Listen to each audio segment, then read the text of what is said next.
Welcome to the Horn of Africa, a region marked by resilience, rich history, and complex relationships. Today, we delve into the intricate tapestry of Ethiopia and Eritrea's shared past, a story of unity, division, conflict, and the enduring quest for peace. Eritrea's history stretches back to 6000 BC, with its strategic location along the Red Sea making it a hub for trade and cultural exchange. In the late 19th century, Eritrea became an Italian colony. Meanwhile, Ethiopia was carving out its own unique path, maintaining its independence and famously resisting European colonization. After World War II, the fate of Eritrea changed again. In 1952, the United Nations federated Eritrea with Ethiopia, envisioning a peaceful coexistence. But things didn't go as planned. A decade later, Ethiopia unilaterally annexed Eritrea, stripping it of its autonomy. This move triggered a 30-year war for independence, a brutal and drawn-out conflict that tested the resilience of the Eritrean people. The Eritrean People's Liberation Front, or EPLF, spearheaded the independence struggle. After years of guerrilla warfare, sacrifice, and international isolation, they finally captured Asmara in 1991. 2 years later, in 1993, Eritrea officially became a sovereign state after a UN-supervised referendum with an overwhelming majority voting for independence.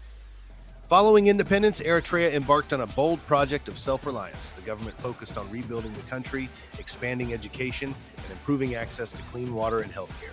Women's rights were championed, literacy rates rose, and free public education became a pillar of the new state. The country's social justice-focused approach was unique in the region, though it also drew criticism for political restrictions and a lack of democratic reform. Yet, peace between Eritrea and Ethiopia didn't last. Tensions over poorly defined borders simmered for years until they exploded in 1998 over the contested town of Badme. What began as a minor skirmish escalated into a full-scale war that lasted 2 years, causing tens of thousands of deaths and displacing countless civilians.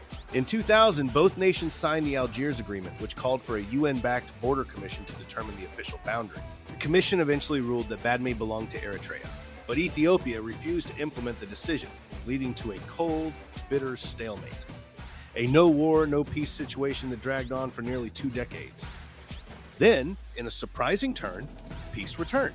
In 2018, Ethiopia's new Prime Minister, Abiy Ahmed, accepted the Border Commission's decision and initiated talks with Eritrea's president, Isaias Afwerki.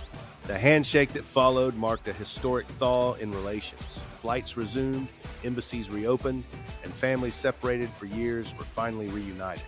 Abiy was awarded the Nobel Peace Prize in 2019 for his effort. But the peace was fragile. The outbreak of the Tigray War in northern Ethiopia in 2020 saw Eritrean troops intervene alongside Ethiopian forces. This complicated regional dynamics and reignited old fears. By the end of 2022, a peace deal was signed between the Ethiopian government and the Tigray People's Liberation Front, but Eritrea wasn't included. That exclusion, along with Ethiopia's domestic shifts, has led to renewed suspicion. Both countries have since mobilized troops along their shared border once again. The relationship between Ethiopia and Eritrea is shaped by shared heritage, hard-fought independence, and the scars of conflict. While moments of peace and cooperation have offered hope, the road ahead remains uncertain. Still, the people of both nations continue to look forward with the hope that one day true peace will not just be declared, but lived.